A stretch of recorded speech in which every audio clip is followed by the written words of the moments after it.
10 days into the Obamacare official start, many insurers and consumers are not happy. Joining me now, Bob Leshevsky. He's an insurance industry insider and former insurance executive. Bob, why? Well, the insurance companies, the consumers have been handed a bad deal here.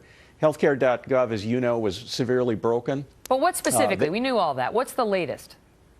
Well, the latest is because Healthcare.gov was broken, now as people try to get their insurance bills, get them paid, go to the doctor, that sort of thing, call their insurance company's 800 number, they're not getting good service. Is it happening? I mean, do you have any specific examples?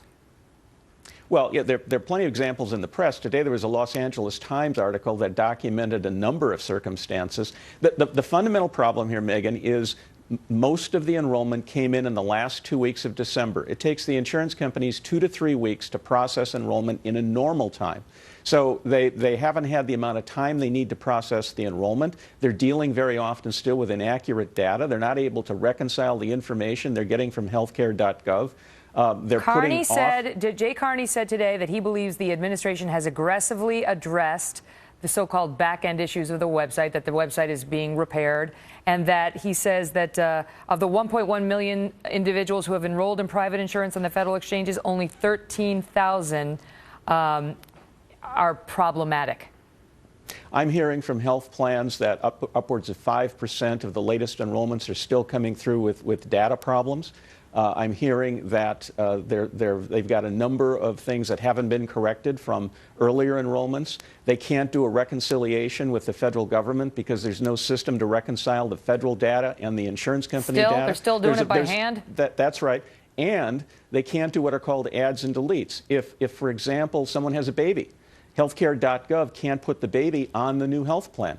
If someone has a big cut in their pay and they therefore are entitled to a bigger subsidy, healthcare.gov can't grant them the higher subsidy. Right, they can't do any changes. Let me ask you one other question, and that is the insurance giant Humana is now blaming Obamacare for an adverse mix of enrollees.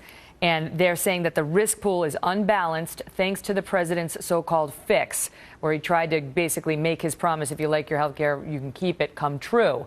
That, according to one of the architects of Obamacare, Bob, he told me, a couple of weeks ago, when the insurance pool is unbalanced and you've got too many sick people in and not enough healthy people, that could be the beginning of the death spiral, which basically means the end of Obamacare. Is it just Humana? Are other insurance companies saying that?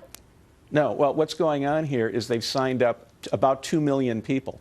There are more than 20 million people that are eligible for this program. So they've signed up less than 10% of the uninsured. There's no way you can possibly have a sustainable risk pool until you get to probably about 70% of the people.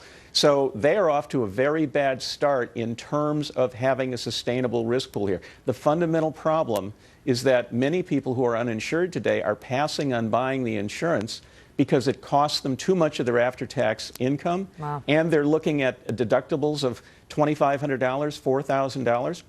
So people are saying the value isn't here. If we don't get the uninsured signing up for this, and so far we can only be sure we've got the sick uninsured signing up, this thing is not sustainable. They've got a lot to prove here. That's the death spiral. Bob, thank you. Good seeing you.